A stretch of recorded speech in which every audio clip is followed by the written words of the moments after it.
வணக்கம். இது உங்கள் ஊடகம், தமிழர்களுக்கான ஊடகம் ஜீவா டுடே. பாண்டே அவர்கள் ஒரு பார்ப்பனர் மாநாடு அல்லது பூசாரி மாநாடு, அவர்களுடைய பிராமின் அசோசியேஷன் மாநாட்டில் வந்து அவர் பேசுகிறார். என்ன சொல்றாருன்னா, இந்த பஞ்சகச்சம் கட்டிக்கிட்டு, அந்த குடுமி வச்சுக்கிட்டு, அந்த பூணூல் போட்டுக்கிட்டு, சட்டை போடாம திறந்த மார்போடு திரியும்போது தான், நம்மள பார்த்து எல்லாரும் சாமி சாமிங்கிறாங்க. இந்த நம்முடைய மனைவிகள மாமி மாமிங்கிறாங்க. இது வேற எந்த ஜாதிக்கும் கிடைக்காது. அது சிவாச்சாரியார்கள், பிராமணர்கள், அந்த சட்டை இல்லாம இருக்கக்கூடிய அந்த பிறப்பால் பிராமணரா சிவாச்சாரியாரா இருக்கிறவர்களுக்கு மட்டும் தான் கிடைக்கும். மற்ற பிராமணர்கள் இந்த பஞ்சகச்சம், இந்த பிராமண உடை இல்லாமல், பிராமண அடையாளம் இல்லாதவர்களுக்கு கூட சாமின்னு யாரும் கூப்பிடுறதில்ல. பட் இந்த ட்ரெஸ்ஸை பார்த்தோன்னே நம்மள சாமி சாமிங்கிறான். நம்ம ஒய்ஃபை மாமி மாமிங்கிறான் அப்படிங்கிறார். இதன் மூலமாக அவர் என்ன சொல்ல வருகிறார்? பிராமின்ஸை சாமின்னு கூப்பிடுறத சரின்னும், அதுதான் சரியான அடையாளம்னு சொல்ல வர்றார். அது மட்டும் இல்லாமல் பிறப்பால் கிடைக்கின்ற பெருமைங்கிறார். அதாவது இது வந்து பிராமின்ஸ், இது வந்து ஒரு நாடாருக்கோ கோனாருக்கோ கிடைக்காது. ஒரு நாடாரோ கோனாரோ தேவரோ ஒரு ஆதி திராவிடரோ சட்டை இல்லாம இப்படி நின்றுக்கிட்டு ரோட்ல நடந்து போக பூணல் போடாம போனா, பிராமின் இல்லாத யாரோ ஒரு ஆள் சட்டை இல்லாம அநாகரிகமா காட்டு மிராண்டி மாதிரி போறான் பாரு, இதுதான் இவங்கெல்லாம் என்ன காட்டு மிராண்டி பயலுக அப்படிங்கிற விமர்சனம் வரும். ஆனா ஒரு பிராமணர் சட்டை இல்லாம திறந்த மார்போடு இப்படி குடுமி வச்சுக்கிட்டு பைக்ல கீழ போனா, ஓ சாமி போறார், சாமி போறார், கோவிலுக்கு போறார் அப்படிங்கிற ஒரு அடையாளம் கிடைக்கும். இதுதான் இந்த சமூகத்தினுடைய சாதிய கட்டமைப்பு. அதாவது இப்ப அதாவது உளவியல் ரீதியா ஒவ்வொரு தமிழனையும் நம்ம கீழ அவங்க உசத்தி அப்படின்னு சொல்ல வைக்கின்ற மனநிலை. இதைத்தான் பாண்டே மீண்டும் மீண்டும் வலியுறுத்துகிறார். நமக்கு எங்கேயும் கிடைக்காது, இங்க கிடைச்சிருக்கு. இப்போ புரியுதா? அனைத்து ஜாதியினரும் அர்ச்சகர் ஆகக்கூடாதுன்னு அவங்க ஏன் பதறதுங்க புரியுதா? அது வந்து ஒரு அதிகார மையம். பிறப்பின் அடிப்படையில் அவர்களுக்கு கிடைக்கக்கூடிய அதிகாரம். அதாவது யாருக்கும் அவர்கள் படிப்பின் மூலமாகவோ, இந்த சமூகத்துக்கு சேவை செய்வதன் மூலமாகவோ அவர்களுக்கு அங்கீகாரமோ, அடையாளமோ கிடைப்பதில்லை. பிறப்பால் நான் பிராமினன், நான் ஒரு சிவாச்சாரியார்ன்னு ட்ரெஸ் இல்லாம நின்னா, ஓ நீங்க பிராமின், சாமி, பூணல் போட்டிருக்கீங்க, ட்ரெஸ் இல்லாம வரீங்க, பஞ்சகச்சம் கட்டியிருக்கீங்க அப்படின்னு அவங்களுக்கு மரியாதை. இதை வேற தேவர் சமூகத்துக்கோ, வன்னியர் சமூகத்துக்கோ இது கிடைக்காது. இதை பல பேர் கேட்பாங்க, ஏங்க இதில் என்னங்க இருக்குது, கோவிலில் மணியாற்றுற வேலை அதை அவங்களே பார்த்துட்டு போயிட்டோம், இது எதுக்குங்க வன்னியரும் நாடாரும் பறையரும் கோணாரும் இதை ஏங்க பண்ணணும் அப்படிங்கிற மாதிரி ரொம்ப அறிவுபூர்வமான கேள்வியாக தெரியும். ஆனால் அந்த கருவறைக்குள் போகக்கூடிய பிறப்பு எங்க பிறப்பு, பிறப்பால் பிற ஒரு நாடாருக்கு கோணாருக்கு நாய்க்கருக்கு ஆதி திராவிடருக்கு அருந்ததி இருக்குது, அது ஒருபோதும் கிடைக்காது. பிறப்பால் நாங்கள் எங்களுக்கு மட்டும்தான் அது கிடைக்கும். நாங்கள் படிச்சிருக்கணும்னு அவசியம் இல்லை, நல்லவனாக இருக்கணுங்கிற அவசியம் இல்லை, ஊருக்கு எதுவும் செஞ்சுருக்கணுங்கிற அவசியம் இல்லை, கவர்மெண்ட்டை அப்ளை பண்ணணுங்கிற அவசியம் இல்லை, அரசாங்கம் கொடுக்க வேண்டியதில்லை, இந்த சமுதாயம் எங்களுக்கு கொடுத்தது, நாங்கள் தான் உசந்த ஜாதி, நாங்கள் தான் சாமி.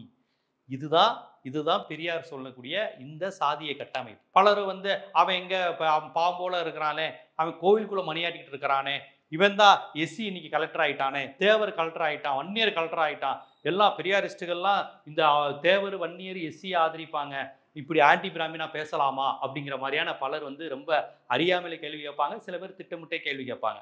ஆனால் பாண்டேவே நேரடியாக பதில் சொல்கிறார், இது பிறப்பினால் நமக்கு கிடைக்கின்ற சாமி சாமிங்கிற மரியாதை அப்படின்னு. இந்திய அரசியலமைப்பு சட்டத்தின்படி அனைவரும் சமம். ஆனா சமூக அமைப்புல பிராமின் தான் வசதி.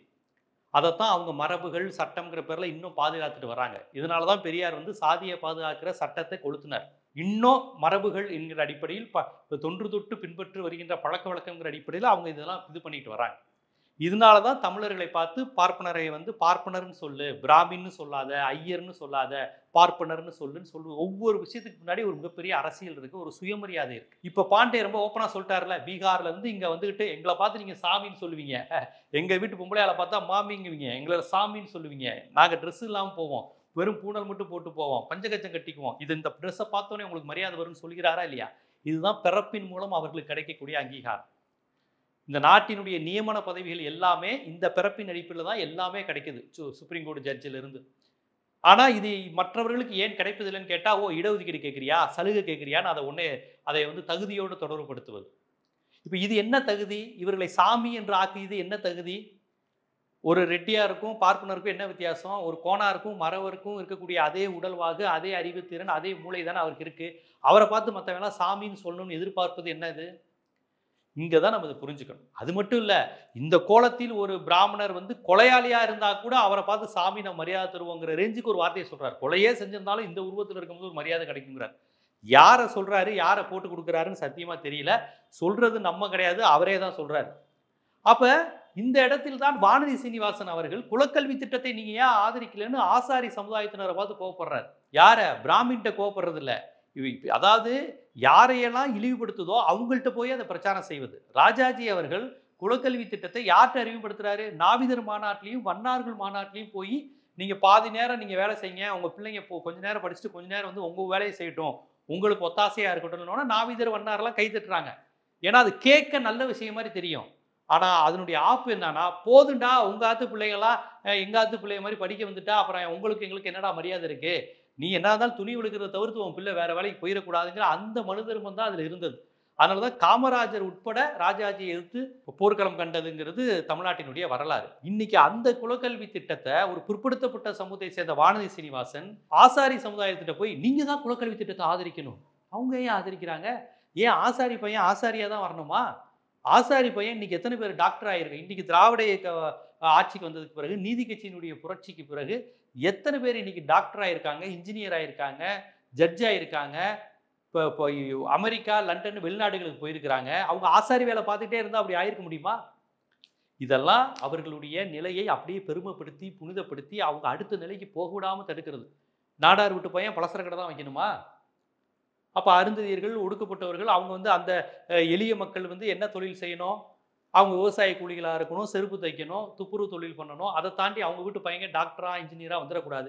இன்னைக்கு அருந்ததியர்கள் எத்தனை பேர் டாக்டர் வந்திருக்காங்க? அருந்ததியர் உள்ளிடஒதுக்கீடு கொடுத்ததுக்கு அப்புறம் டாக்டர் ஆயிருக்காங்க. அட்மினிஸ்ட்ரேட்டிவ் பொறுப்புல முக்கிய பொறுப்புல போயிருக்கிறாங்க. ஆதி திராவிடர்கள் நிறைய பேர் ஜட்ஜ் ஆயிருக்கிறாங்க. தேவேந்திர குல வேளாளர்கள் நிறைய பேர் முக்கிய பொறுப்புக்கு வந்திருக்கிறாங்க. அப்ப குலத்தொழில் பார்த்து இருந்தா இவர்கள் எல்லாம் விவசாய கூலிகளா தானே இருந்திருக்கணும். அதே மாதிரி தேவர் சமுதாயத்தை சேர்ந்த எத்தனை பேர் இன்னைக்கு நீதிபதி ஆயிட்டாங்க? ரத்னவேல் பாண்டியன் குற்ற பழங்குடியினர் என்று சொல்லப்பட்டு கைரேகை சட்டத்தால் பாதிக்கப்பட்ட சமுதாயத்தில் பிறந்த ஒரு ரத்னவேல் பாண்டியன் அப்படிங்கிறவர் வந்து ஜட்ஜ் ஆனாரு. அவர் ஜட்ஜ் ஆனதுனால தான் மண்டல் கமிஷன் பிற்படுத்தப்பட்ட ஒரு இடஒதுக்கீடுலாம் வந்தது. அப்ப பார்ப்பனர் தவிர்த்து இதர தமிழர்கள் யாருமே முன்னேறி விடக்கூடாது. அவங்கவுங்க தொழில் ஆசாரியா ஆசாரி வேலை பாரு, பொற்கொள்ளர் பொற்கொள்ள வேலை பாரு, செருப்பு தைக்கிறவங்க வேலை பாரு, சித்தால வேலை பார்க்குறவங்க மண் சுமந்துட்டு சித்தால வேலை பாருங்க. யாரும் உங்க பிள்ளைகளை படிக்க வச்சிடாதீங்க. அவங்கவுங்க பிள்ளைகளுக்கு சொல்லித்தாங்க. அப்ப குலக்கல்வி திட்டத்தை ஒரு பிற்படுத்தப்பட்டவரான வானதி சீனிவாசனை வச்சு ஆசாரி சமூகத்தினர் பாருங்க, பிராமின்ட்ட போய் பேச மாட்டாங்க. நான் கேட்கிறேன், பிராமின்ட்ட போய் பேசுறது இல்ல. நீங்க ஏன் அமெரிக்கா போறீங்க? கார்ப்பரேட் செக்டார் போறீங்க? நீங்க வந்து மற்றவர்களிடம் வந்து யாசகம் செய்து தானே பிழைக்கணும். அப்படிதானே மனு தர்மம் சொல்லியிருக்கு. நீங்க உடல் உழைப்பு பண்ணக்கூடாது, நீங்க இந்த தொழில் பண்ணக்கூடாது, நீங்க கடல் தாண்டக்கூடாதுன்னு அவர்களிடம் பேசுவது கிடையாது.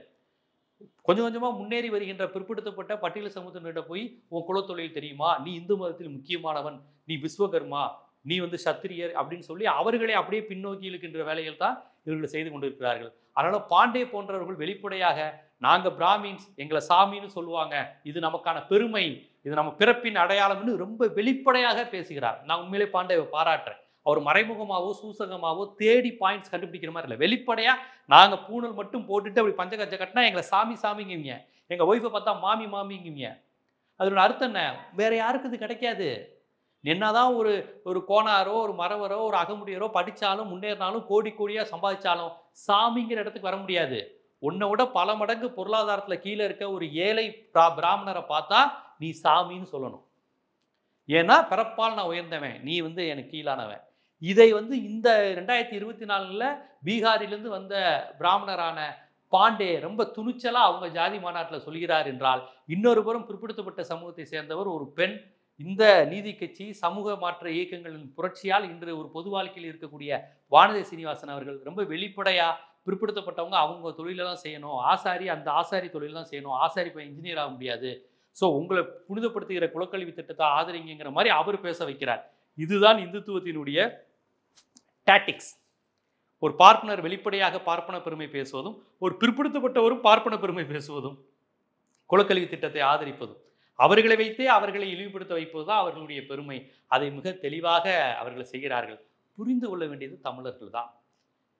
இதனால் யாருக்கு ஆதாயம், இந்த சமூக கட்டமைப்பினால் என்னென்ன பலன் யாருக்கு அப்படிங்கிற அந்த விஷயத்தை நீங்க தான் இதெல்லாம் புரிந்து கொள்ளணும்.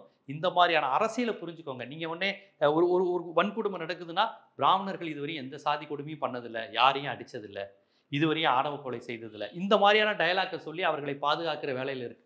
ஐயோ பாவம் அவர்களுக்கு ரிசர்வேஷனே இல்லை, ரிசர்வேஷனே இல்லைப்பா, அப்புறம் எப்படிப்பா நாட்டில் உயர்மட்ட பொறுப்புல அவங்க இருக்கிறாங்க? அவங்களுக்கு தான் பெரிய ரிசர்வேஷன் இல்லை, மரியாதை இல்லைங்கிறீங்க. அதான் எவ்வளோ பெரிய கோடீஸ்வரனாக இருந்தாலும் கார்லேருந்து வந்தாலும் சாதாரண ஏழை பிராமணர் பார்த்தா சாமின்னு சொல்லணும் இப்படி சொல்கிறாரு. இதே மற்ற சாதிக்காரங்க சொன்னால் விடுவாங்களா? அது மட்டும் இல்ல, காடு வெட்டி குரு சொன்னாரே, எங்க ஜாதி பொண்ண யாராவது தொட்டா வெட்டுவோன்னு காடு வெட்டி குரு சொன்னதுக்கு கடுமையான எதிர்வினை வந்தது. இன்னைக்கு பாண்டே ரொம்ப ஓப்பனா சொல்றாரே, நம்ம ஜாதி பொண்ணுங்க, நம்ம சிவாச்சாரியார் பிராமணன தான் திருமணம் பண்ணிக்கணும்னு அவ்வளவு வெளிப்படையா சொல்றாரே. அப்ப இதையெல்லாம் நீங்க வந்து புரிந்து கொள்ளணும். சட்டம் என்பது ஒரு புறத்த வச்சுக்கிட்டு, சட்டம் என்பது தலித்துகளுக்கு சாதகமா இருக்கு, பெண்களுக்கு சாதகமா இருக்கு, பிற்படுத்தப்பட்டோருக்கு இடஒதுக்கீடு குடுக்க சொல்லுது.